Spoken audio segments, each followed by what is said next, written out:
This video was brought to you by Squarespace. Psych! Irony joke! But it was brought to you by my sexy patrons on Patreon, which you too can join if you want to support me and also be sexy. So I just made this painting called Non-Fungible. The teal background is acrylic, everything else is oil. The piece is a critique of the destructive excesses of late-stage capitalism, specifically through the lens of NFTs and their environmental impact. The Bored Ape, situated in a world literally on fire, is supposed to encapsulate the apathy and denial and hypocrisy so fundamental to the exacerbation of the climate crisis. This little guy was the main inspo. I was aiming for a dystopian vibe with the general composition. I tried to create dissonance between the vibrant and flat background and dark and dimensional foreground, and between the simultaneous realism and cartoonishness of the ape. I made the ape semi-realistic because I wanted it to be uncomfortable to look at, like Uncanny Valley type beat. I wanted to evoke actual apes that live in the actual rainforest that's being actually destroyed at the expense of these commodified ape JPEGs. The details had me on the brink of passing away. I spent way too many hours painting individual hairs and wrinkles and pores, but it was almost like a form of protest. The painstaking hand-painted minutiae is antithetical to the mass-produced algorithmic generation of the Bored Ape NFT cartoons. Oh yeah, and the smoke is stonks.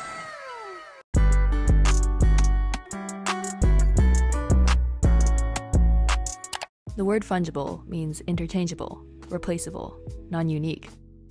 Cash is fungible. A freshly printed dollar is equivalent in value to a crumpled bill you find in the McDonald's parking lot. An NFT, or non-fungible token, is one of a kind. It's supposed to provide proof of ownership of something digital, like an image, video clip, or song, or tweet, or GIF of LeBron dunking, or Pop-Tart cat with rainbow explosive diarrhea, etc. NFTs have made quite a stir in the art world. In 2021, they made up around 16% of the entire global art market by value. In March 2021, the artist Beeple sold an NFT for $69 million, the third highest amount ever paid for a piece created by a living artist. Much of the NFT discourse has centered around their role as speculative financial assets and the ridiculous monetary value attached to them. The Bored Ape Yacht Club started in April 2021 as a collection of 10,000 NFTs, each priced at 0.08 Ether, or about $220. Now, the cheapest one that you can buy in the secondary market is over $300,000. Some have sold for millions. You know, you get bored after your third private jet. Might as well spice it up with a JPEG of an algorithmically generated cartoon monkey. Justin, you silly goose. It's hard to argue that NFTs have actual underlying utility. They're endowed with value through manufactured scarcity. The utility is literally to flex. I think a lot of the hype around NFTs derives from our capitalist obsession with ownership. Like, even though it's functionally useless, the appeal is, here is this unique thing that is my private property, and now I have some supposedly ironclad technological means of proving it, i.e. the blockchain.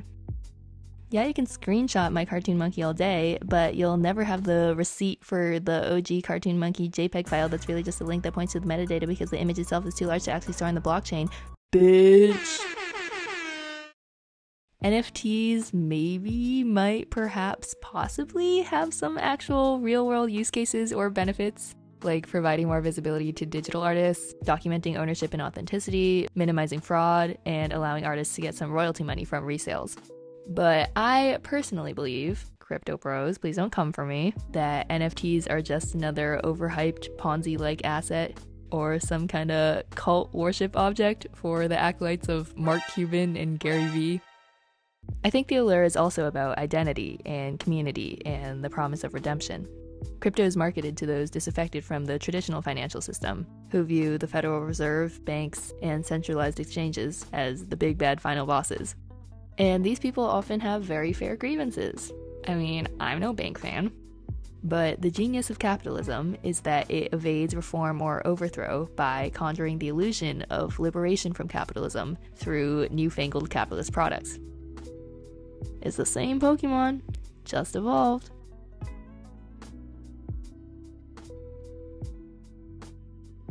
hey, maybe I'm wrong about all this, and Web3 and blockchain technologies will change the world or whatever, and I'm just a Luddite who refuses to embrace the future. But to me, all this hypothesizing is overshadowed by the very real fact that Mommy Earth, she's not doing so hot. Wait, no, she's doing too hot. I don't think the connection between cryptocurrencies and environmental damage is that intuitive, so I'll try my best to explain using my very limited technical knowledge. Again, crypto bros, cut me some slack. From my understanding, a blockchain is a database or ledger that stores digital information, like transactions, across a network of thousands of computers around the world. It's decentralized, so there's no bank or government that owns or controls it. And it's immutable, so you can only add a special little row to the special little spreadsheet, but you can't delete anything. Mining is the process that some cryptocurrencies use to generate new coins and verify transactions. Because the blockchain isn't regulated by a central authority, it relies on users to secure it. With the most common proof-of-work consensus mechanism, basically a bunch of bougie computers compete against each other to solve a big boy math problem, and the first one to win gets rewarded by a few crumbs of Bitcoin, or whatever currency is being mined. These computers work so hard, in fact, that their chips get early onset arthritis and cardiovascular disease, and very soon can't keep up with the demanding pace of the crypto Hunger Games. Bitcoin mining generates more than 30,000 tons of e-waste every year. A single Bitcoin transaction produces the e-waste equivalent to throwing away 2 iPhones. And all these special computers doing their special puzzles use up a lot of electricity, and electricity is still largely generated by burning fossil fuels. Even if some of the energy for crypto mining does come from renewable sources like wind and solar, that's still energy diverted from essential uses, like heating homes and lighting streets and powering public transit. Bottom line is, a shit ton of resources are wasted on digital dick measuring contests. NFTs mainly operate on the blockchain of the cryptocurrency Ethereum, whose current energy consumption is around 112 terawatt hours per year, equivalent to the power used by the entire Netherlands. Ethereum is apparently soon moving away from proof of work to a proof of stake mechanism, which will supposedly reduce its energy consumption by over 99%. I think this is a step in the right direction, but proof of stake does have other problems. Influence is doled out in proportion to the amount of cryptocurrency a user holds, basically giving rich people the biggest megaphone. That doesn't sound familiar at all. But even with Ethereum's upgrade, Bitcoin is still doing the bad. Its emissions are even worse than Ethereum's. Bitcoin mining consumes roughly 0.5% of all worldwide energy consumption.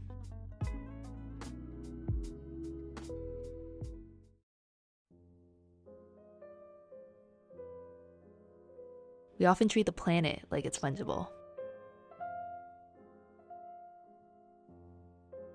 It's tempting to assuage the conscience with the belief that damage can be undone, that band-aid fixes will suffice. But this belief is a fantasy, and a dangerous one. We can't emit tons of greenhouse gases and trade culpability for carbon offset credits.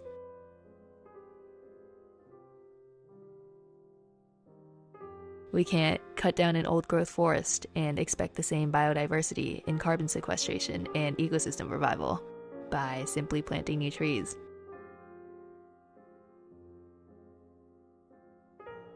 We can't pollute with impunity and wash our hands clean with the blind faith that carbon capture technology will save us all. Ocean acidification, soil erosion, coral bleaching, desertification, oil spills, freshwater eutrophication, species extinction. There's no Control Z on this shit.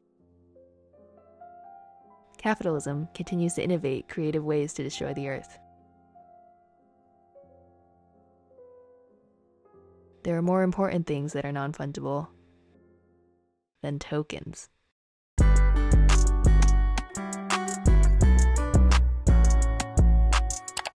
Beyond NFTs, lately I've been thinking in general about the notion of selling out as an artist and the commodification of art.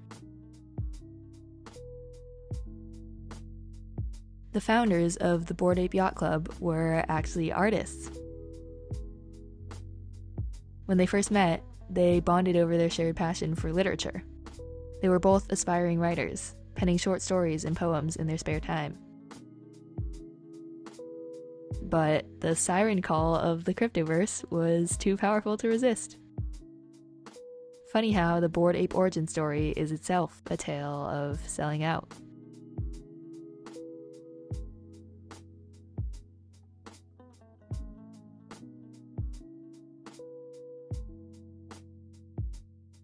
I get emails from brands almost every day asking to promote them or collaborate or try their products. But I've turned down almost every one.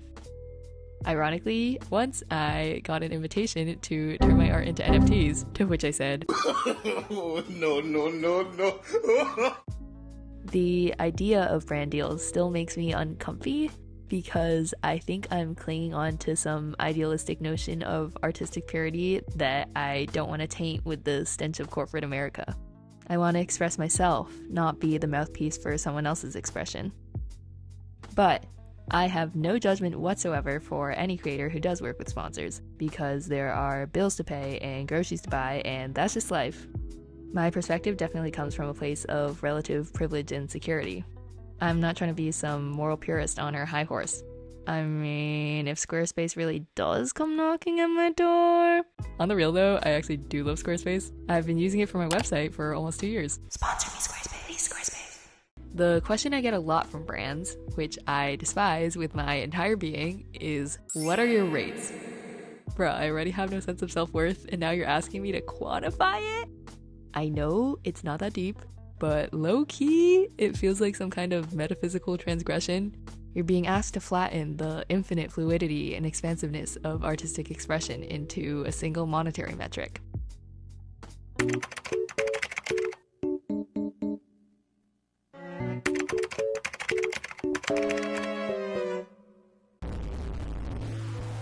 Even within my own body of artistic work, I have to grapple with the pull of commercialization in what I choose to create. When I started making art again in 2020, I had a little celebrity portrait phase. For me, painting a celebrity was relatively easy, formulaic, and algorithm-friendly. It harnessed the pre-existing fan base of the famous person I was painting, which meant more mass appeal. And it required minimal creativity or emotional labor. And that shit worked. I got TikTok clout. I got recognition.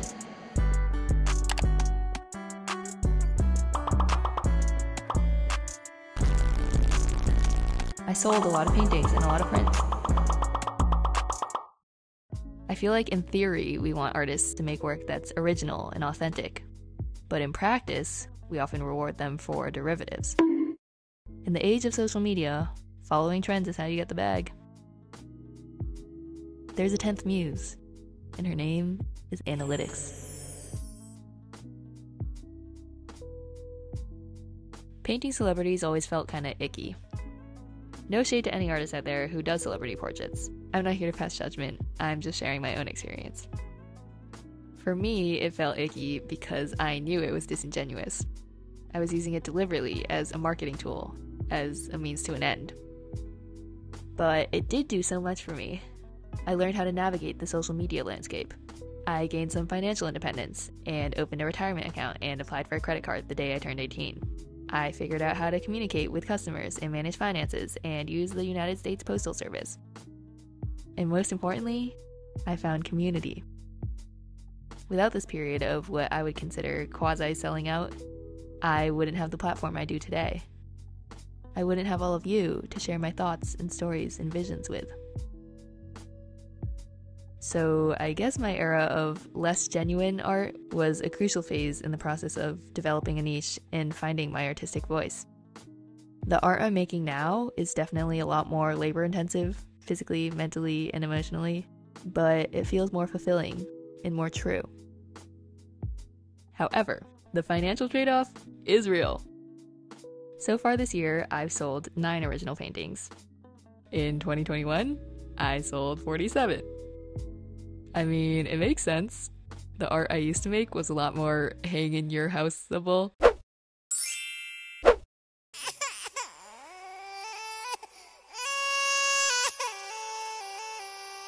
So yeah, it's a toughie.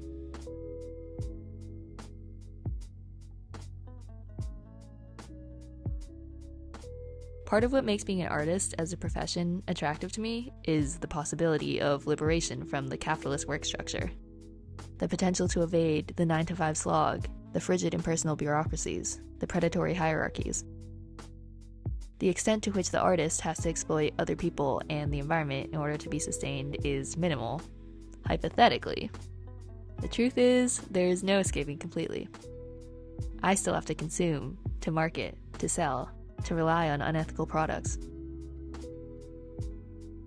Acrylic paint is basically liquid plastic that doesn't biodegrade. I can only ship my art around the world thanks to gas-guzzling trucks and planes. My bread and butter is predicated on the platforms of big tech companies that do all kinds of data harvesting and democracy interference wackery. The laptop I'm using to edit this video is powered by rare earth minerals, probably mined by exploited Congolese children. Capitalism does not want us winning. Goddamn.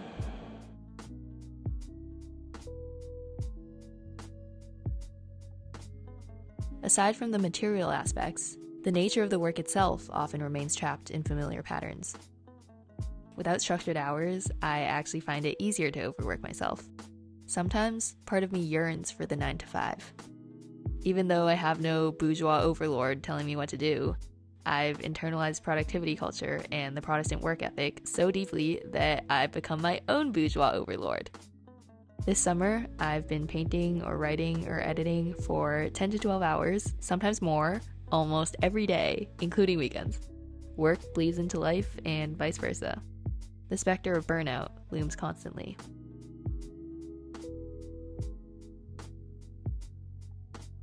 It's not all sunshine and rainbows transforming your passion into a livelihood.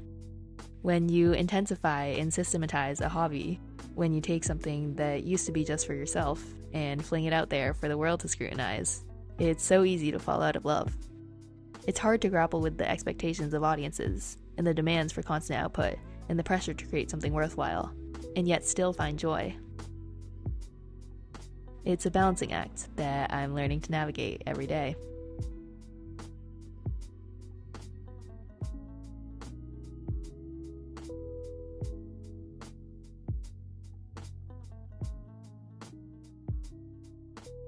Our old buddy Karl Marx said, shit, she's got full commie. Marx said that one of the main symptoms of the capitalist malaise is alienation. The worker is estranged from the fruits of their labor. The product belongs not to the worker, but to the capitalist who employs the worker. The tethers of pride and personal connection are severed. But if you're an artist, and there's no capitalist who employs you, there is a greater opportunity to preserve the intimate bond with your work. For me at least, so much emotional vulnerability is embodied in each painting. You're projecting onto canvas a visualization of your mind.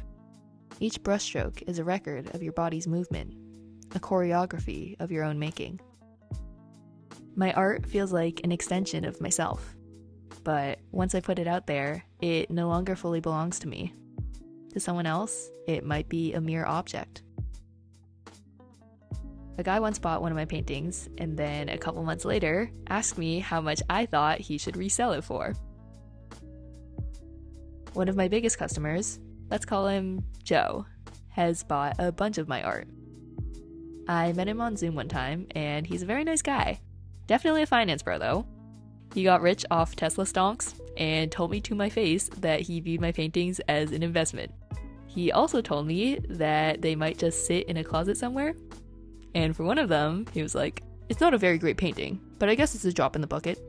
I was like, sheesh, okay. I'm glad that your bucket is vast. Don't get me wrong, I am ridiculously grateful for Joe. His patronage definitely gave me a confidence boost and helped me out during a really stressful financial situation. It's validating that anyone would think I'm worth investing in. But at the same time, it's like, damn bruh. Like, an existential damn bruh.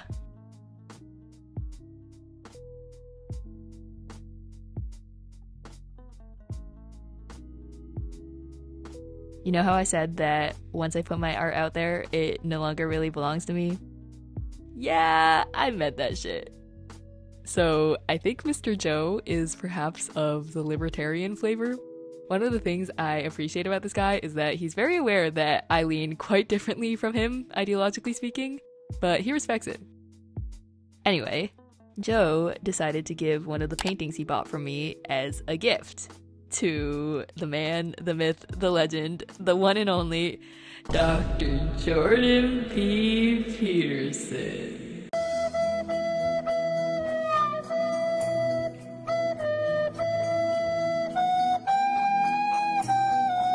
Yeah, I don't know how Daddy Peterson would feel if he knew he owned a painting made by a postmodern neo-Marxist. Beyond the practice of creating, capitalism fundamentally alters our relationship to art itself. The philosopher John Dewey conceptualizes art as experience, an engaging, challenging, all-encompassing event unified by complex emotion that informs our relationship to the world we inhabit. But the modern age, he argues, pushes us away from perceiving art and toward merely recognizing it. Recognition is the superficial glance, the rapid moving on, the urge to whip out your phone and take a picture of the Van Gogh for the gram instead of being still and basking in its immensity. The way we interface with a capitalist society is mediated by possession and accumulation. So inevitably, we learn to treat art as something to be consumed, as just another interchangeable commodity. We often assess value through monetary price, breeding indifference to the actual art object and its distinct attributes. The divorcing of monetary value from intrinsic artistic quality is especially egregious at the upper end of the market. Bruh. Mega collectors, defined as people with net worths of at least $30 million, dominate about 80% of the contemporary art market. These people wield the power to finance galleries, build museums, make or break careers. Inevitably, the market coalesces around their desires, their beliefs, their worldviews. The values of a handful of ultra-rich people dictate what art gets sold, and thus, what art gets made. The paradigm is so entrenched that attempts to resist the status quo are often futile. In 2018, Banksy's painting, Girl with Balloon, went on auction at Sotheby's. The moment it sold for $1.4 million, the piece self-destructed, lowering itself through a shredder built into the bottom of the frame. The stunt was a fuck you to the market-driven art world, a reassertion of the autonomy of the creator over the arbitrary whims of capital. It highlighted the absurdity of the chasm between price tag and actual worth, and of the fact that the shock it caused stemmed more from distress over the destruction of an investment asset than over the destruction of a piece of art. But ironically, this attempted act of rebellion was subverted into a commercial gimmick, marketed as a moment of art history. In 2021, the shredded piece sold for $25.4 million, Bruh. more than 18 times the price it fetched when intact. Bruh.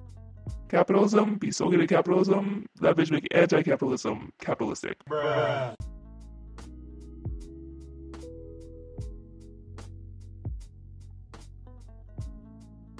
Rich people love to use art as sussy financial instruments.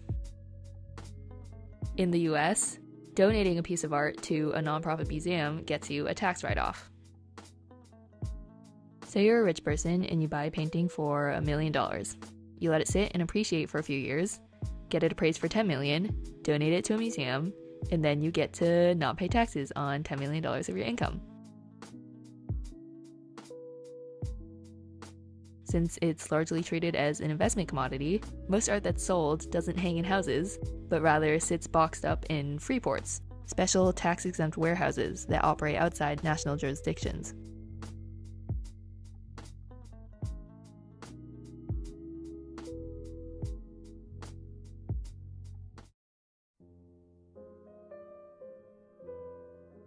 So I guess this is making it as an artist. Having your work collect dust in a warehouse in Switzerland. Pouring heart and soul into making aesthetically pleasing vehicles of tax evasion and money laundering. When art becomes a luxury good, its seclusion from the public neuters its potential to be a force for change in society.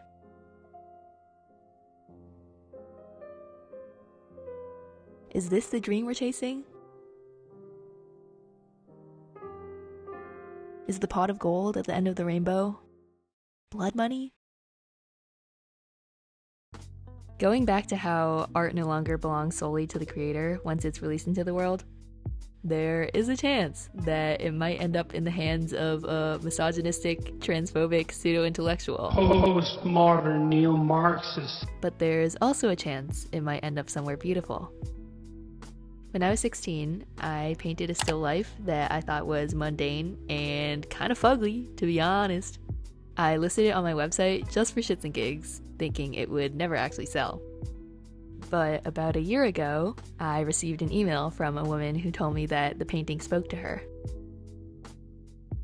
She said, "I fell in love with Still Life and Death because I created a connection in my head about the painting. I am a Native American living in Nevada. I moved away from the reservation to go to school, and the cow skull brought me home, and the refinement of the blue cloth against the mirror and the purple orchid brought me the city element which I have moved into. You did an immaculate job on the colors. The blue hues with the yellow are so unique and amazing. I actually made the painting my wallpaper, so I knew what I was working towards." She spent an entire year saving up to buy it. Damn right I cried. If I'm letting myself be naive and grandiose, my dream is to make art that means something.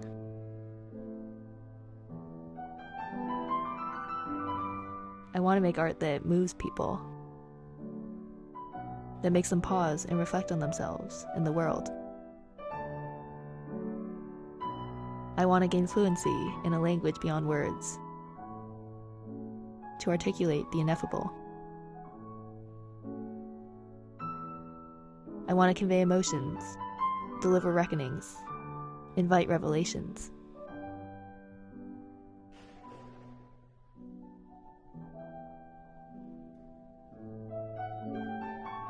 I want to forge a space of communion, an interstitial realm where my vision encounters the observers, synergizing to create something greater.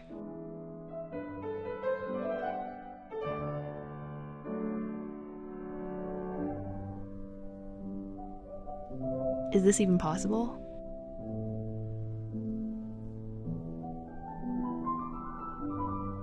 Does there even exist some higher metaphysical entity of real art to strive toward? Or is it all just some pretentious bullshit? Well, you know what you can do while you think about that? Buy my art. Link in description.